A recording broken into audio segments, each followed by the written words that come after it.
एक गांव में एक बूढ़ी काकी रहती थी। नाम था गंगो काकी। शरीर झुका हुआ लेकिन दिल बेहद साफ और मेहनत से भरा हुआ। उनके पास कोई नहीं था, ना बेटा, ना बहू, ना पोता। था तो बस एक छोटी सी ज़मीन का टुकड़ा जिसमें काकी ने कुछ सब्जियां उगा रखी थीं और रोज़ उनमें से ताज़ी सब्जियां तोड़कर टोकरे में सजाती और सिर में रखती और घर घर जाती थी। जब वह थक जाती तो गांव के चौपाल में पेड़ के नीचे टोकरा रखकर बैठ जाती और ग्राहक वहीं सब्जियां लेने आ जाते। एक दिन गंगू काकी पेड़ के नीचे बैठी थी। तभी गांव में कमला आई और बोली, अरे ओ काकी, क्या भाव है टमाटर का? बस बेटा, 20 रुपये किलो टमाटर हैं और एकदम ताज़ी सब्जियां हैं। अभी खेत से तोड़ कर लाई हूँ। काकी, आज तो पैसे नहीं हैं, कल दे दूँगी। काकी बोली, कोई बात नहीं बिटिया, भूखे पेट तो कोई भगवान को भी याद नहीं करता। सब्जी ले जा। लोग उनके पास से सब्जी तो खरीदते, लेकिन ज़्यादातर लोग उधार ही ले जाते थे। फिर भी काकी कभी किसी से झगड़ती नहीं थी। वो खुद सूखी रोटी खाती और कभी कभी तो पानी पीकर भी गुजार देती, मगर उसकी मुस्कान कभी फीकी नहीं होती थी। एक दिन गांव का रमेश बोला, अरे ओ काकी, कब तक काम करोगी? अब उम्र हो चली है, अब तुम घर में रहकर आराम करो। बेटा, मेरे जीवन में है ही कौन जो मुझे बैठाकर खिलाए और मेरी देखभाल करे। जब तक सांस है काम करूँगी। हाँ काकी, लेकिन इतनी उम्र, अपनी सेहत का भी तो ख्याल करो। कुछ देर आराम दिया करो शरीर को। हर वक्त केवल काम ही करती हो। बेटा, ये काम ही तो है जिससे मेरा मन बहल जाता है। लोगों से दो बोल प्यार के बोल लेती हूँ, मानो मेरा मन सुखी हो जाता है। ये बोलकर रमेश अपने घर चला जाता है। काकी अपने जीवन के ऐसे पड़ाव पर थी जहाँ पर उसका अपना कोई नहीं था। उसका जीवन केवल उसके एक ज़मीन के टुकड़े पर ही निर्भर था। लेकिन काकी हमेशा दूसरों का भला सोचती और काकी की यही बात गांव के हर व्यक्ति को पसंद थी। अधिकतर लोग काकी से ही सब्जियां लेते थे। उसी गांव में चौपाल के सामने एक और सब्जी वाला था जिसका नाम था हरिया। हरिया बहुत लालची और बुरे दिल का इंसान था। वह गंगू काकी से बहुत जलता था क्योंकि अधिकतर गांव वाले केवल काकी के यहाँ से सब्जियां लेते थे और हरिया हर समय काकी के ग्राहकों को अपनी ओर आकर्षित करता था। लेकिन हरिया के सब्जियों के दाम महंगे होने के साथ साथ सब्जियां खराब भी होती थीं, जिसके कारण उसकी दुकान पर कोई आना नहीं चाहता था। एक दिन हरिया गुस्से से अपनी बीवी से बोला, ये बूढ़ी औरत मेरी दुकान के सामने बैठकर मेरी बिक्री घटा देती है। जितनी भीड़ उसके टोकरे के पास लगती है उतनी मेरी दुकान पर नहीं। अरे तो तुम भी सस्ती सब्जियां बेचो ना और हर समय मुस्कुराओ जैसे वो मुस्कुराती है। मैं कोई नाटक नहीं कर सकता। वो बुढ़िया तो बस लोगों के सामने अच्छा बनने का ढोंग करती है ताकि ग्राहक उसके पास जाए। आखिर इतना अच्छा कोई कैसे हो सकता है? सब दिखावा है।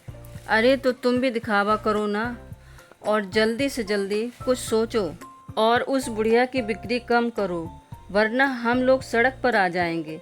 हाँ, ठीक कहती हो संगीता, इस बुढ़िया का कुछ ना कुछ तो करना ही पड़ेगा।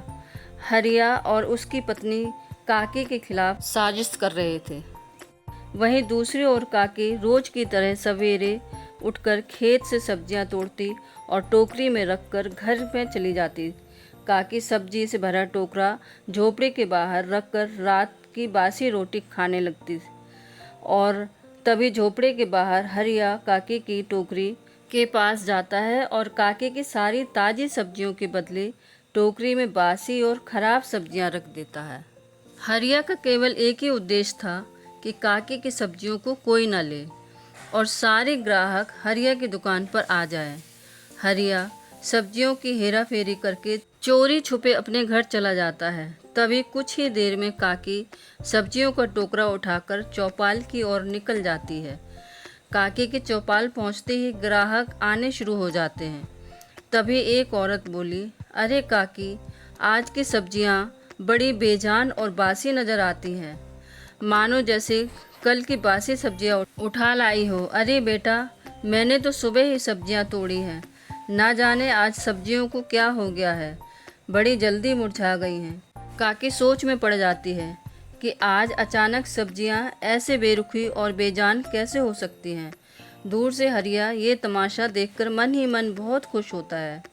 आज पूरे दिन हर एक ग्राहक काकी की सब्जियों को देखकर लौट जाते हैं और सभी हरिया की दुकान से सब्जियां लेने लग जाते हैं। सुबह से शाम हो जाती है, लेकिन काकी की एक भी सब्जी नहीं बिकती है। काकी उदास मन से घर की ओर लौट जाती है। काकी सेहत और पैसे दोनों से गरीब थी, लेकिन वह दिल की बहुत अमीर थी। काकी ने वे सारी सब्जियां भूखी गाय को खिला दी। आज काकी की एक भी रुपए की बिक्री नहीं हुई थी, लेकिन काकी ने एक भूखी गाय का पेट भर दिया और अपने झोपड़े में चली गई। काकी रसोई घर में गई और उसने देखा कि आज केवल 2 ही रोटी का आटा है। काकी ने 2 रोटियां बनाई और खाने के लिए बैठी ही थी कि दरवाजे पर किसी की आवाज़ आई, अरे घर में कोई है?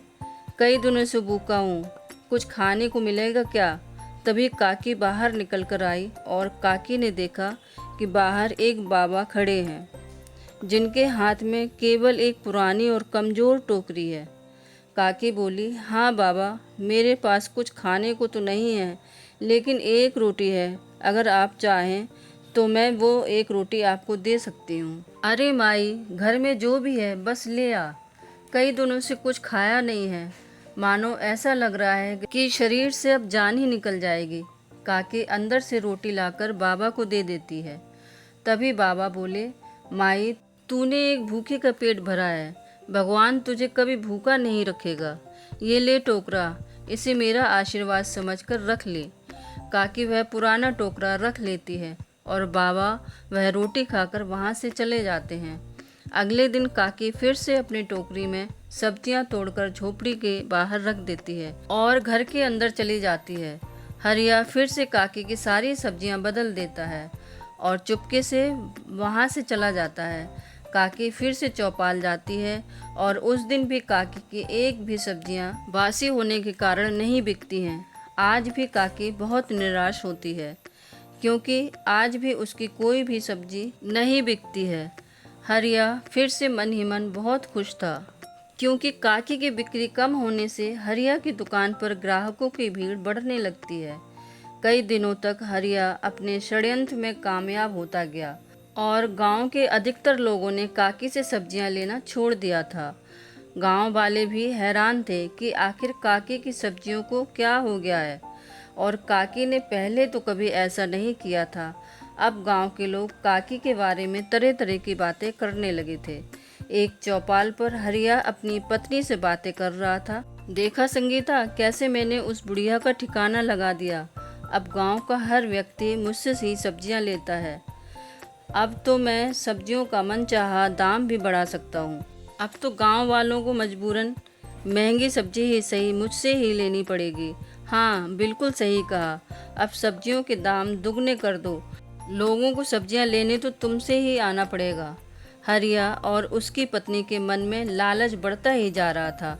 अगले दिन से हरिया ने सब्जियों के दाम दुगने कर दिए थे। गांव का मोहन बोला, क्या हरिया, तुम्हारी सब्जियों के दाम तो दिन पर दिन बढ़ते ही जा रहे हैं। ये तो नाइंसाफ़ी है। हरिया, तुम्हें अपने गांव वालों के साथ ऐसा नहीं करना चाहिए। अगर लोगों से सही दाम लोगे तो लोग हमेशा तुमसे ही सब्जियां खरीदते रहेंगे। अरे, तुम मुझे मत सिखाओ कि मुझे क्या करना है और क्या नहीं। तुम अपना काम कर, सब्जियां लेनी हो तो ले, वरना निकल यहाँ से। दूसरी तरफ काकी अब पूरी तरह हिम्मत हार चुकी थी। काकी बोली, हे भगवान, ये तू मेरी कैसी परीक्षा ले रहा है। मुझ गरीब और लाचार पर थोड़ा तो रहम कर। काकी के मन में अभी भी थोड़ी उम्मीद बाकी थी। वह बस भगवान को याद करती रहती थी। काकी जैसे ही सुबह उठकर सब्जियां तोड़ने जाती है तो देखती है सभी पौधे मुरझाए और मरे हुए हैं। काकी की सारी फसल बर्बाद हो चुकी थी। काकी इस बात से बिल्कुल अनजान थी कि ये काम उस हरिया ने अपने फायदे के लिए किया है। काकी भरी आंखों से बोली, हे भगवान, तूने ये क्या कर दिया? मैंने तो कभी किसी के साथ बुरा नहीं किया था, फिर मेरे साथ ये सब क्यों हो रहा है? काकी की हिम्मत अब पूरी तरह टूट गई थी, क्योंकि उसके जीवन में एक ही उपजाऊ जमीन थी जो कि बंजर हो गई थी। काकी ये सब देखते हुए अपने झोपड़े में चली गई। काकी का इकलौता सहारा भी अब छिन चुका था। काकी की हालत अब और खराब हो चुकी थी। तभी काकी की नज़र बाबा की दी हुई पुरानी और टूटे हुए टोकरे पर पड़ी, जो पूरी तरह ताज़ी सब्जियों से भरी हुई थी। काकी को अपनी आंखों में यकीन नहीं हुआ, लेकिन कुछ समय बाद काकी को उस टोकरे की सच्चाई समझ में आ गई थी। वह वो जादुई टोकरा था जो काकी को कभी भूखा नहीं सोने देगा। वह टोकरा उसके बाबा ने उसे आशीर्वाद के रूप में दिया था। वह एक जादुई टोकरा निकला। काकी की आंखें खुशी से भर आईं, क्योंकि उसके दिल में एक छोटी सी आस अभी भी बाकी थी। काकी फिर उसी उत्साह के साथ पुराने टोकरे को सर पर रखकर चौपाल की ओर जाती है। काकी के चौपाल पहुंचते ही काकी की सब्जियों की चमक मानो दूर दूर तक जा रही थी। कई लोग काकी के पास आए और काकी की सब्जियों को देखकर हैरान रह गए, क्योंकि इस बार की सब्जियां पहले की सब्जियों से और भी ज़्यादा अच्छी थीं। वाह काकी, आज की सब्जियां बहुत ही ताज़ी और सुंदर नज़र आ रही हैं। क्या भाव दिए टमाटर के?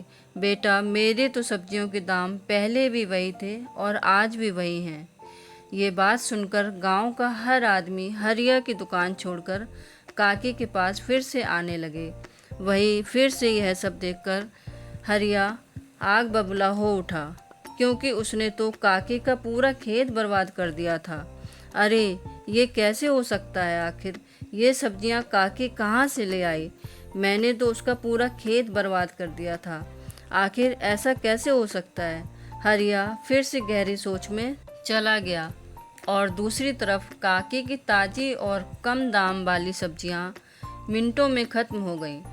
आज हरिया की 1 रुपये की बिक्री नहीं हुई थी।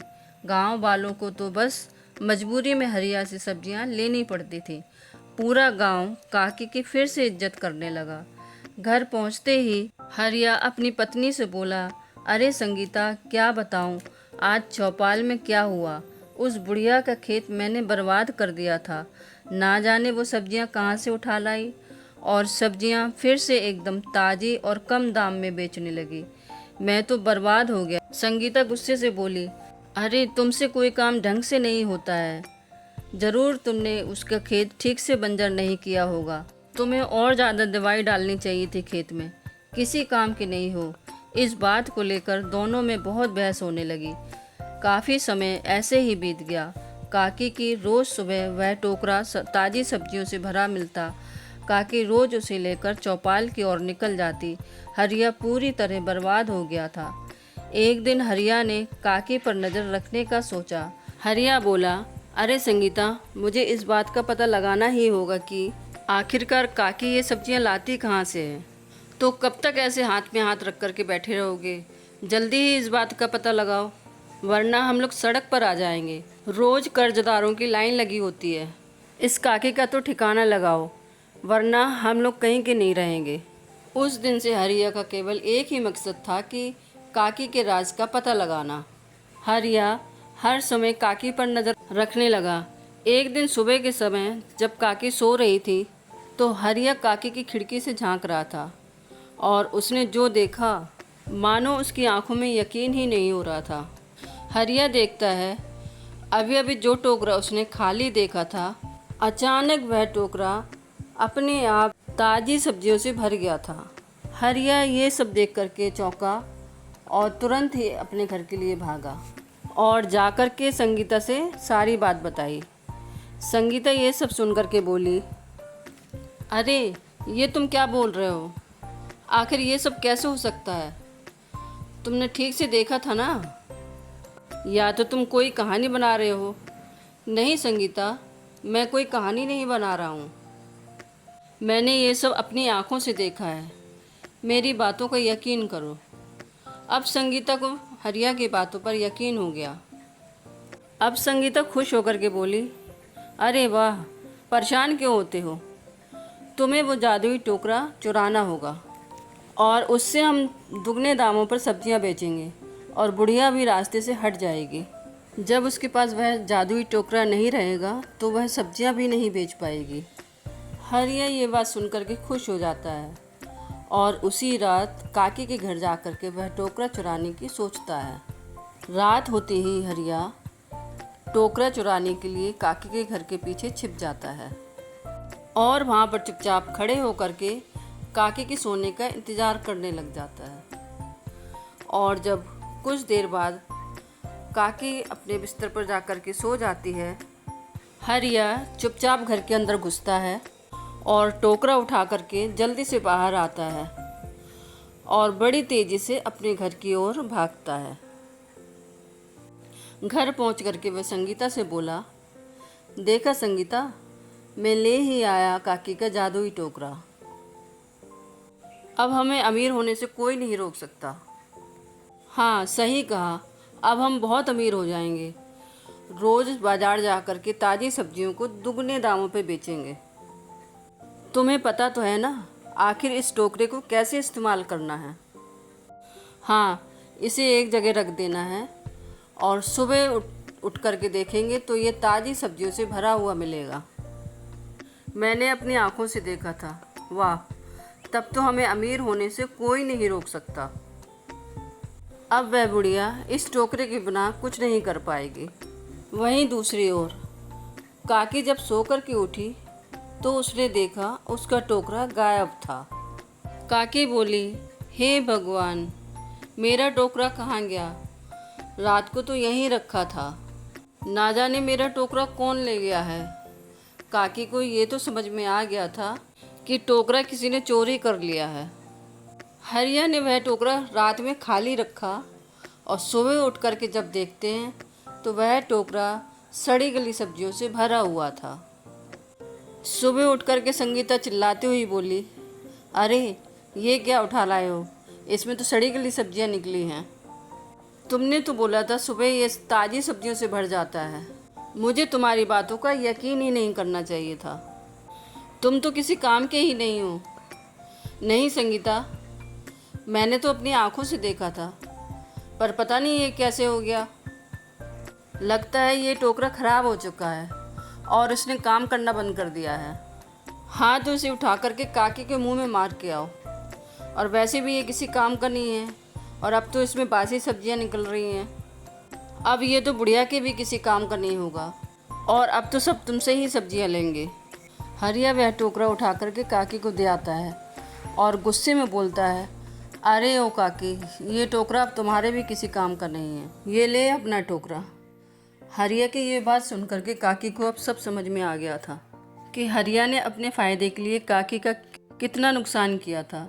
लेकिन काकी हरिया से कुछ ना बोली और टोकरा उठा करके चुपचाप घर के अंदर चली गई। सुबह जब उठती है तो वो देखती है टोकरा फिर से ताज़ी सब्जियों से भरा हुआ था। काकी मुस्कुराई और फिर से सब्जियां लेकर के चौपाल की ओर चली गई। काकी को फिर से ताज़ी सब्जियों के साथ देख करके हरिया और उसकी पत्नी के होश उड़ गए। आज भी हरिया की दुकान पर कोई नहीं गया और काकी की सारी सब्जियां बिक गईं। काकी धीरे से हरिया की ओर गई और बोली, हरिया बेटा, जीवन में ये ज़रूरी नहीं कि दूसरे को नीचा दिखा करके खुद को ऊंचा उठाया जाए। अगर हम कोशिश करें तो अपनी मेहनत और ईमानदारी से खुद के जीवन को खुशहाल और समृद्ध बना सकते हैं। काकी की यह बात सुन करके हरिया और उसकी पत्नी को यह समझ में आ गया था कि अब तक जो भी उसने काकी के साथ किया और गांव वाले के साथ किया वो सब गलत था। अब वह बदल चुका था और अब ईमानदारी और सच्चाई के साथ सब्जियां बेचने लगा। अब गांव के लोग हरिया और काकी दोनों से सब्जियां लेने लगे। अब सभी का जीवन खुशहाल हो गया। दोस्तों, ये जादुई टोकरे की कहानी हमें बहुत गहरी सीख देती है। जीवन में हमें कई बार ऐसे मौके मिलते हैं जो हम झूठ बोल करके और दूसरों को धोखा दे करके फ़ायदा उठा सकते हैं। लेकिन ऐसा फ़ायदा टिकता नहीं है। याद रखिए, जादू उस टोकरे में नहीं था, जादू तो ईमानदारी, सच्चाई और मेहनत में था। याद रखिए, झूठ और सच्चाई से थोड़ी देर के लिए खुशी तो मिल जाएगी, लेकिन असली सफलता सच्चाई में ही होती है। फिर मिलेंगे दोस्तों एक और नई कहानी के साथ। तब तक हंसते रहिए, मुस्कुराते रहिए और अपना ख्याल रखिए। कहानी अच्छी लगी हो तो लाइक कीजिए, ज़्यादा से ज़्यादा शेयर कीजिए और सब्सक्राइब ज़रूर कीजिए। साथ ही बेल आइकन प्रेस कीजिए ताकि आगे आने वाली सारी नोटिफिकेशंस आपको मिलती रहें।